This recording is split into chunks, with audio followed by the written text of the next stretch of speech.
This is Dance Studio 411, where we answer your real-life questions about your toughest studio life predicaments. Parent problems, teacher turnover, student challenges, policy dilemmas, and so much more. Let's talk about what's keeping you awake at night and what you can do about it. Here are your hosts, Suzanne Blake Gerety and Jill Tyrone. Welcome, everyone, to this episode of our Dance Studio 411 podcast. I am very excited about our special guest today, Misty Lown. She is the founder of More Than Just Great Dancing. She's an extraordinary studio owner, and she's someone I call a friend and colleague in this small world of dance. And so, Misty, we are so glad to have you here today. Suzanne, I'm happy to be here. Anytime you call, my answer is always yes. Awesome. Well, I know some of our listeners may or may not have ever seen you speak out on an industry event, or maybe they haven't had the pleasure of getting to know you. We share a common affinity to love of golden retrievers. We're both moms. We have special photos from our dance past of like when costumes were leotards and a silver sequin headband. But maybe you could just share with our listeners a little bit about yourself. Oh, I love that. You made me smile when you mentioned gold. I have to tell you, I was having a hard time falling asleep last night, and I found a golden retrieval channel on Instagram. So I woke up feeling great if you go to sleep with golden retriever dreams. But about myself, lifetime dancer, opened my studio at a young age, as many of your listeners probably did. I was 21 when I opened my studio. And really what I'm doing today is to serve that early studio owner that I was, who needed help, support, advice, needed camaraderie, not competitiveness, who needed a way to activate all the things I would learn at a national event, but on a daily basis. And also to serve the studio owner who's coming behind me, whether that is somebody in my daughter's generation who is out doing her pro dance career right now or thinking of starting a studio. So really what I'm doing right now is a bookend. I'm looking back and saying, what did I need as an early studio owner? And we build those resources into More Than Just Great Dancing and into Youth Protection Advocates in Dance.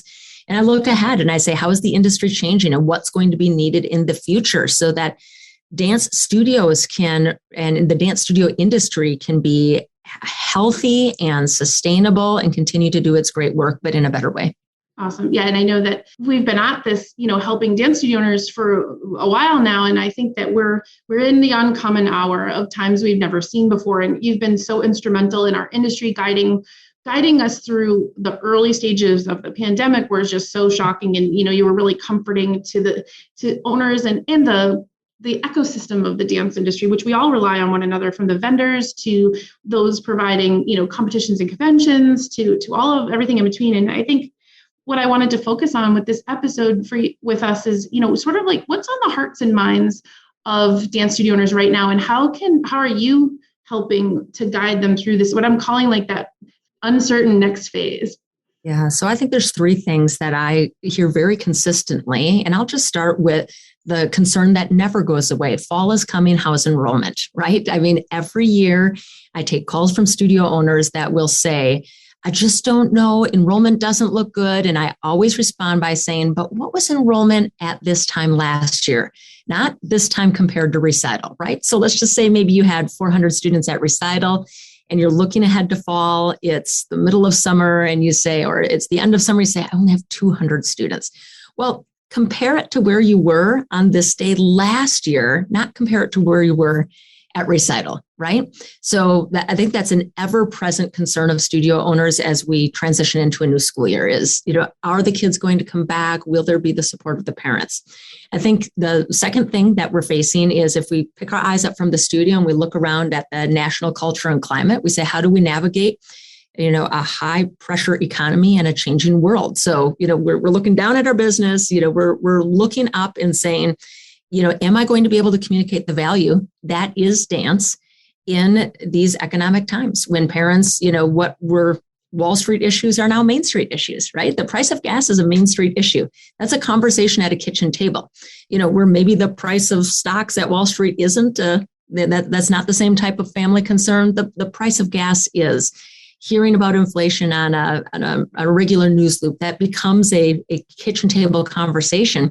And studio owners are saying, how can we continue to elevate the value of what we do so that we are not a nice to have, we're a must have? Kids must have these developmental experiences to become healthy, whole, functioning adults. We're a key provider of those experiences here in what we do. And I think the third thing is we're looking around us at our teachers and our colleagues and saying, everybody's tired. We just went through a really tough couple of years in a variety of ways that I don't need to name here.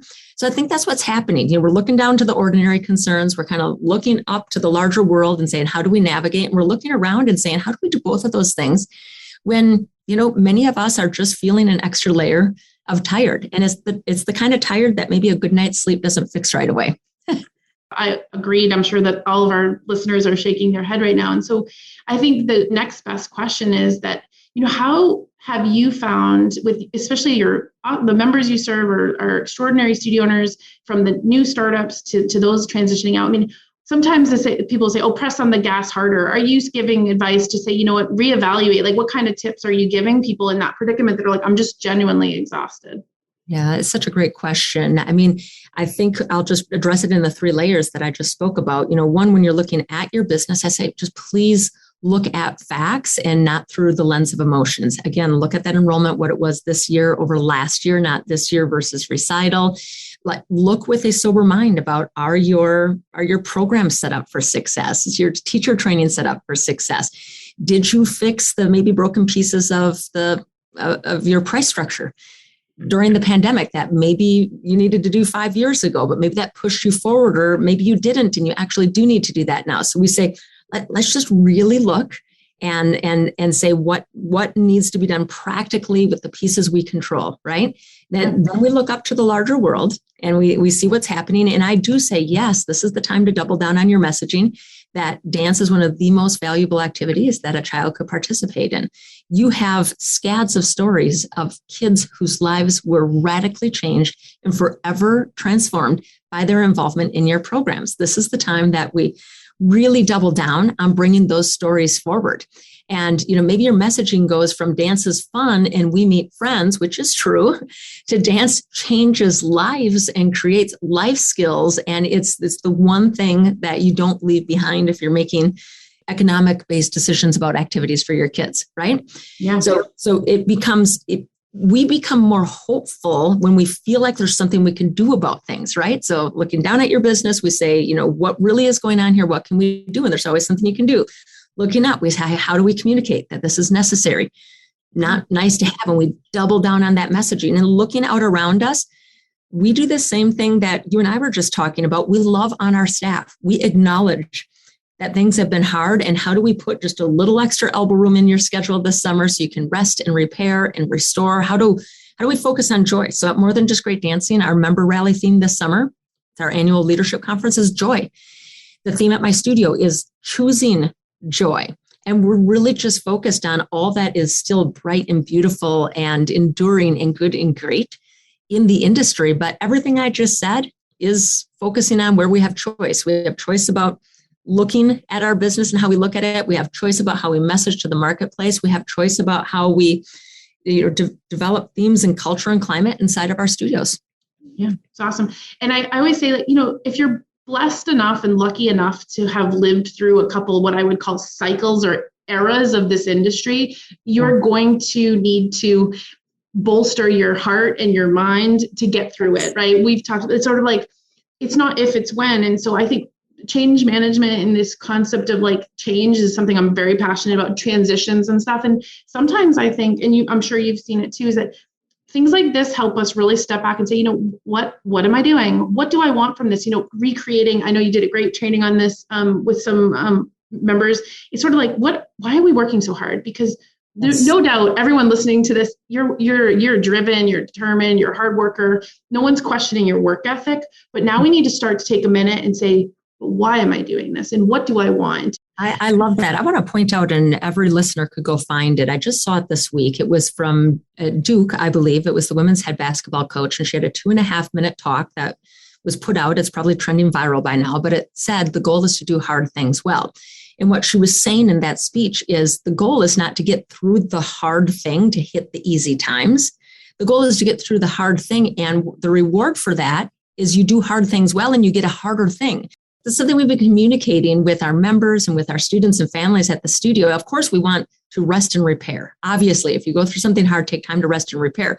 But the reward for doing a hard thing well is not that there are no more hard things, is that you do harder things. And if you don't believe me, look to dance training. The reward for doing single pirouette is you get to do 2. Exactly. The reward for 2 pirouettes is you get to do 3. The reward for 3 is, I'm going to make this up, fouettes. The reward for doing fouettes well is, I don't know, I was just at Revel Nationals, and those kids are doing things I don't even have names for the skills they're doing now. I'm like, wow, that's the reward. I think I always go back to my dance training, and it informs us so much about this business life. The reward for doing hard things well is more hard things. That's actually to be celebrated. That's actually something to strive towards. We want to be able to do, as business owners, hard things well. Yeah, I love that. That kind of leads me to my next, these are sort of the fun questions we get to ask, because we could, listen, you and I could talk for days, and I want to make sure everyone listening to this, we're going to make sure we give some links to helping anyone interested in, getting that ongoing support through membership. But before we do wrap up, I kind of wanted to ask, what does success mean to you as a dance studio owner? Like that sort of gets at what is success for you right now? Yeah, so I'm going to give a couple of answers, because I think it's okay to have more than one definition of success. As a straight up studio owner, success for me is choice, that I'm able to choose if I want to teach this season or not. Does that work with my family or not? Or how much do I want to teach? Or do I need a respite from that so I can focus on my family? For those who don't know me, I have 5 kids. So there was a season of life where I taught 24 classes a week, and I'm in a season of life right now where I don't teach at all, except possibly subbing or doing a workshop. So it's being able to choose that. Success has a lot to do with choice for me. I think if I look out on the significant side, I want to know that I'm leaving things better than I found them. I want to leave my students better than they came to me, faculty better than when they came to me. I want to leave the industry better than when I first entered into it. So there's something in me where success means that we've made things better. We've made a contribution, that there's that significance piece. So I hope it's okay that I share those 2 angles. Yeah. But, there's kind of that personal one and that professional outward facing one. I love it. So then I guess my follow-up, this is kind of a fun one. You did a road trip with your son, so maybe this will resonate. If there was a billboard on the side of the road that summed up your business coaching philosophy or your business mentor philosophy, what would the billboard say? Oh, that's amazing. Well, first of all, it was Route 66. We went to Chicago to LA, and that is a billboard-laden road.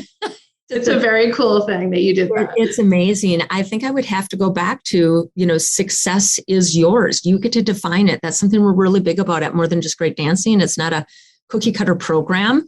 And in all candor, that's sometimes probably why people don't opt into it, because people want to be told, here's the 5 things that you need to do. Here's the easy path. Here's the shortcut. And the reality is it starts out with defining, what does winning look like for you? Winning as a business owner. And I can tell you for most people, it's not one dimensional. It has something to do with serving people. It has something to do with being able to make a life and a living. It has something to do with making an impact. It's a recipe. So we really work with people like, make your success recipe. And once you define that, now we have something to work with. Now we can apply the right resources. And I also would like to say this, if I could make a second billboard. Yes, I like it. Yes. Make your own success recipe. Yes, exactly. The second one is, success is a choice. I think so many times we feel like life is happening to us and we have no agency. Now, certainly there have been times in my life where things have been out of my control. Not being able to produce a recital in 2020, that was out of my control. But yet I made a choice to produce a red carpet recital and do shows for 1 kid at a time, hundreds of times. So I just always feel like somewhere there's another door, another option, another choice. If we can look beyond our circumstances and find another path. So, define success with your recipe and choose to make steps towards that, even if success looks unlikely. Yeah, I like that. And I think one of the things that's very cool, at least in my journey so far, in knowing you and knowing our peers and knowing other studio owners that we've watched or come through, is that this is a mindset. A lot of what we do is help people. It's a mindset. And I think that you are a wonderful advocate for lifelong learning. We're both in advanced degree programs ourselves. Like we try to model continuous learning. And I think that's what I want our listeners to understand, is that you can be your program pushes you. The people that I know that are in the More Than Just Great Dancing program, you really help them get that mindset and then see their capacity is beyond what they thought was possible. Yes. You know what I mean? Like, see yourselves differently. At least that's what I see. Maybe am I getting it right? 100%. I mean, I can think specifically, we had a member and she's in a very rural area, and we went through, all the early stages of being a part of our coaching and studio affiliation program. Why are you here? What are you building? What does success look like? How can we give you the right resources and tools so you can have that success? And she came back and she said, I have realized that I'm the CEO of my family and our family company. And that mindset shift, she's actually now building a 50,000 square foot facility in a rural area that's going to serve all sorts of activities for kids. And not that success is measured by the size of a building or enrollment or finances, but by the shift of our mindset. Where, prior to that, she had a limited definition of her role and contribution to the community. And then all of a sudden she said, no, actually, I'm the CEO of my family and of my family business. And as CEO, this is what I want to do for our family and our community. I thought that was an amazing picture of how a change of mind can change everything. We have to have you back on another episode because we could talk more, but I'll make sure that everyone listening has a link. Is there a getting started opportunity? Like what's the best place for someone who's listening to this is like, I want to connect with Misty and her team to learn more about if membership into More Than Just Great Dancing was a possibility. Yeah, we would love that. So visiting morethanjustgreatdancing.com and hitting the application link gives us a chance to start a conversation. And we also have a new product coming out called Studio Training Solutions, where there's going to be free resources. It will house Insight Magazine. We will have mini courses, lead generating workshops. So a lot of opportunities to get involved. And of course, we'd love to meet you anywhere along the journey. Yeah, I love that. Good. Well, we'll make sure the link is in there. So definitely check that out. I can't say enough about the beautiful synergy that I know our listeners and members have had, and we cross over many wonderful studio owners doing extraordinary things out there and making a huge difference in their communities. To your point, like doing things that you never thought possible, or you had a shift in perspective thanks to the work you're doing. So Misty, thank you. I'm grateful to call you a friend and colleague in our dance journey. And until next time, we hope that this episode of Dance Studio 411 helps you keep your passion for dance alive as you run and grow your business. Thank you, Suzanne, and thanks for all you do. Thanks for listening to this episode of Dance Studio 411. Visit us online at dancestudio411.com for more great resources and to submit a question for a future episode. Our number one goal is to help you build a successful dance studio business and keep your passion for dance alive.